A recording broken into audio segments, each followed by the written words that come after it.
first of all, you got to go out there. We've done that. We've probably done that more than any other chairman has. I know that we went to Latimer County and they asked about what we can do. So we went there and talked to them and we're there to help them with their meetings. I've chaired, county conventions in Muskogee County because they were disorganized and helped them do that, helped them organize it. And we're going to bring Steve Perry in to talk about, because he's the district chairman, to talk about what they can do.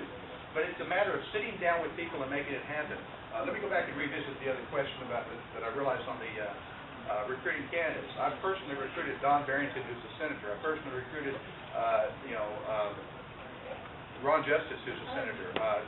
Senator Brogdon and I sat down early on with Dan Newberry, who won the seat back in Tulsa. Charles Ortega, T.W. Shannon, Ann Cooney. I can go on and on and on of people that we've actually sat down with. Brian Dingman, candidates that we've gone through and personally recruited to run for those seats, and they now hold office.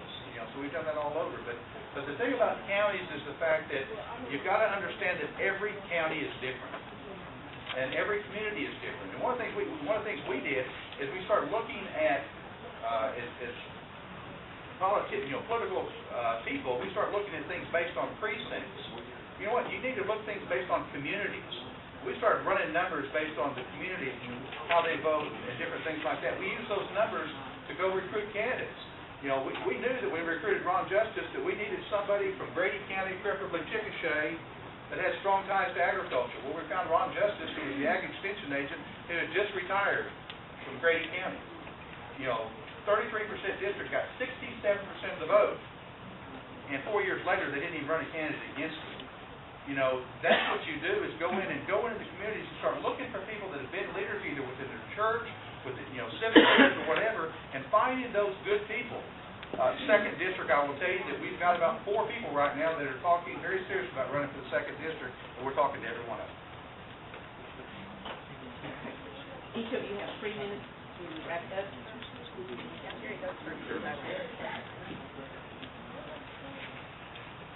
It's been an honor to serve as chairman of the Republican Party, and I understand that with that honor comes a huge responsibility. And that responsibility is to go out and do the things necessary to make sure that when somebody donates $1, they get $1 worth. And that we encourage people to get involved, and that the grassroots people, the people that go out and work, that sweat equity is worth just as much or more than that person that donates $1. And we have done that. We've gone out through the communities. In 2004, we had the biggest, most successful grassroots effort this party has ever seen. Dr. Coburn won, and I'll tell you today that I believe Dr. Tom Coburn is the best senator in the United States Senate, bar none.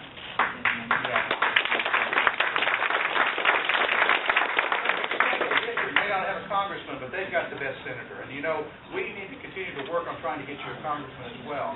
But what it takes people that understand what matters. Traditionally what we had done is raise money and given a bunch of money to consultants. They would go out, spend a whole lot of money, and we didn't get a whole lot of results.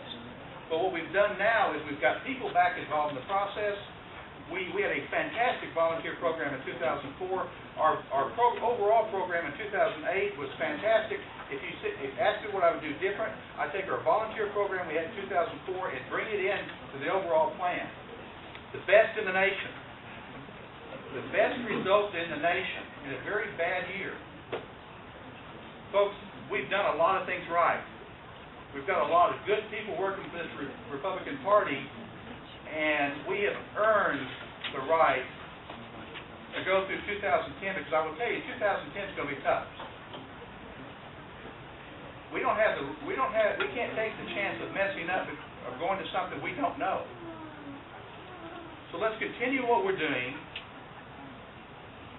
And let's make sure that we not only hold on to the House, we hold on to the Senate. We win the governor's mansion back, and we have a chance to get an attorney general, a lieutenant governor, an insurance commissioner, a labor commissioner. But collectively we've got to all work together, because we can't splinter and go like we've done in the past. If we collectively raise the level for everyone, we've taken registration from 35% Republican up to 40%.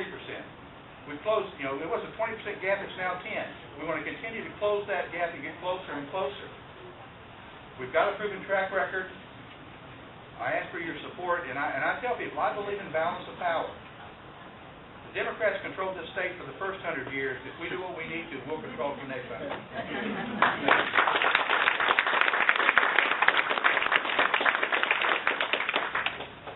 How many of you are for term limits?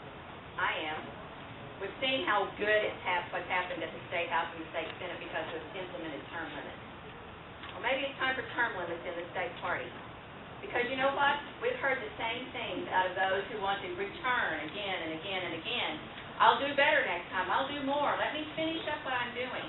There comes a time where there's a need for term limits so that those who have become complacent in their work can be replaced by those who are excited about the work. And I'm excited about what we can do. I have 20-plus years of service in our party, always as a volunteer.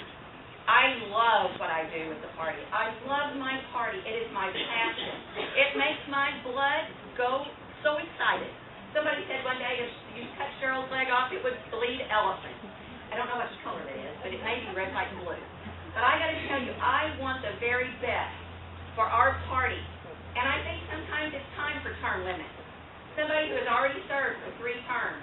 Maybe it's time we put somebody in who knows how to work and do well and has the excitement and the enthusiasm and is not complacent.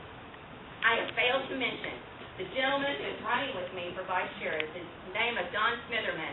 He's a young black attorney who has been behind the scenes, who is a community leader and who knows how to raise money. And he has in his little pocketbook, he knows how to get a hold of some pretty high-level people and knows how to raise money. So it's not just about me raising money, it's about a team raising money. But it's because all of you are working hard. We want to build on that, but sometimes you need a new coach in the program. I want to be your new coach because ultimately on the final day, November in 2010, I want our team on the field making the touchdown. But during that time, between now and then, I want our team to be prepared and everything in place so that we know how to win in 2010. I know how to do that. I have the experience in other organizations to make them very successful. I want to bring that and give that to my party. And I can tell you, I will only serve for 2 terms. And then I will move on because my job is to mentor the next generation to come up and to lead our party further into the future because I want the very best for Oklahoma. But you only can do that when you bring up your leadership and you mentor them and you help them to know how to keep building on what we've already built on. I don't want any more of the infighting. I don't want any more of the uneasiness. I want us all to work together on the 85 to 90% that we believe on and that our energy is moving us forward, not against each other. That's what I want, and that's what I will do as your chair. I ask for your support, and I ask for your vote.